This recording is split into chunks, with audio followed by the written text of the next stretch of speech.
आज की डेट में तुम जानते हो रेल भी बिक गई और अब शिक्षा बिक रही है, ये पता है तुम्हें?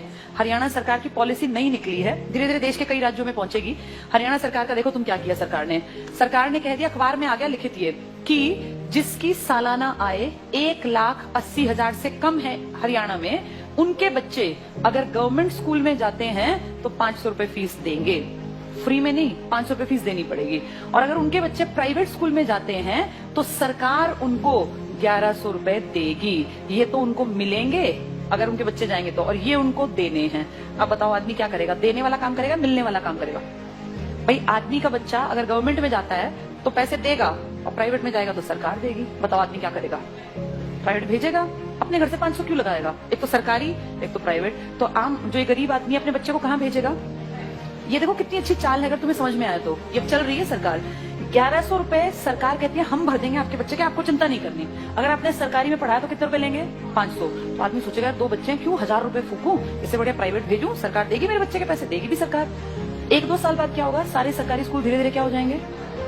खत्म हो जाएंगे, खाली हो जाएंगे, बिल्डिंग खाली, एडमिशन 0। 1 साल 2 साल 5 साल बाद क्या होगा? सारे एडमिशन 0।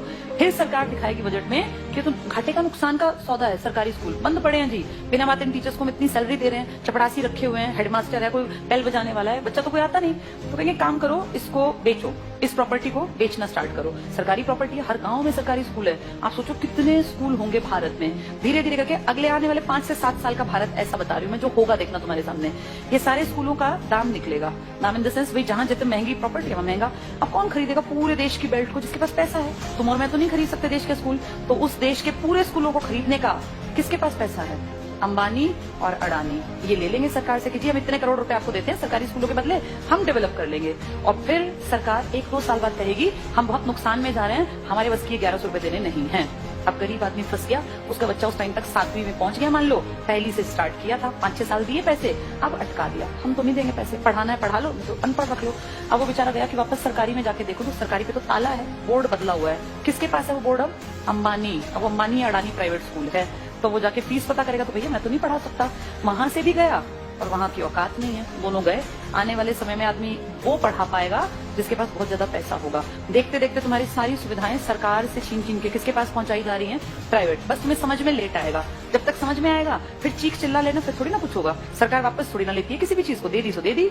मैं तुम्हें अपना एग्जाम्पल देती हूँ। जब मैं जॉब में आई थी ना, उस टाइम पर हमारा पहला बैच था जिनकी पेंशन बंद की गई थी। मैं उसकी खुद, जैसे मान लो लाइव तुम्हारे सामने एग्जांपल हूं, जिनकी सबसे पहली पेंशन बंद हुई वो हमारा बैच था।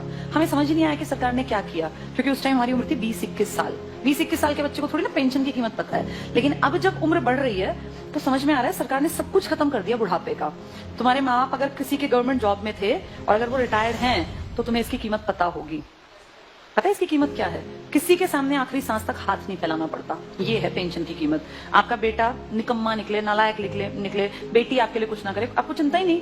आपकी पेंशन आती है, 5-7 हजार रुपए में झाड़ू पोछा कपड़े बर्तन धोने वाली मिल जाती है। कोई भी एक मेड रख लो, 5-10 हजार की खाने वाली। बुढ़ापे में पैसा बचा के करोगे क्या? अगर तुम्हें सरकार से 35 हजार भी मिलते हैं तो तुम अपने ऊपर खर्च करो ना, क्यों किसी के सहारे बैठे रहना? और जिनके पास पैसे होते हैं ना, बुढ़ापे में वो प्यारे भी लगते हैं सबको। जिसके पास पैसा नहीं है ना, वो बोझ लगता है। फैक्ट है। तुम्हें अपना चश्मा बनवाना है, तुम्हें क्यों बेटा मेरा चश्मा, क्या जरूरत है बेटे की? तुम्हारे पास पैसे हैं, जाओ मार्केट, अपना घूमते फिरते जाओ, अपना टहलते हुए चश्मा बनवा लाओ। ये कीमत बुढ़ापे में जाके अकल आती है। हमारे बैच ने कुछ नहीं किया, मुझे भी समझ नहीं थी, अकल ही नहीं थी। लेकिन अब जब एज बढ़ रही है ना और हम देख रहे हैं दुनिया को, तब समझ में आ रहा है कि सबसे कीमती चीज इंसान के पास बुढ़ापे में पेंशन होती है। मेरे खुद के फादर पेंशनर हैं, तो हमें दिखता है कि पेंशन की जो वैल्यू है ना वो किसी चीज की नहीं है। इतना रखा पैसा आप यूज नहीं कर पाते। महीने के जब वो 30 हजार आते हैं ना, तो आपको लगता है यार मैं तो जब तक जीऊंगा आखिरी सांस तक ये तो आने ही आने हैं, और ये बढ़नी आप फ्री होकर काम करते हैं। लेकिन ये अकल उनको थी जो पेंशन यूज कर रहे थे या बुढ़े थे। पेंशन रोकी किसी गई जवानों की, जिनको अकल नहीं थी। हमें थोड़ी ना अकल थी 20-21 साल में कि पेंशन बंद करने से किसी ने कुछ कहा ही नहीं। सरकार ने सीधे कह दिया अब के बाद आगे जो बच्चे आएंगे नौकरियों में उनको पेंशन नहीं मिलेगी। अगर हमें अकल होती, सारे देश के लोग आवाज उठाते तो ना बंद होती पेंशन। अगर सब भाई किसानों ने क्या किया, इकट्ठे हुए तो क्या कृषि कानून वापस नहीं हुए ना? तो अकल हो तो आदमी उस टाइम पे सही डिसीजन ले ले। पर आज अब तुम कितनी कोशिश कर लो, क्या सरकार पेंशन बहाल कर देगी? नहीं करेगी।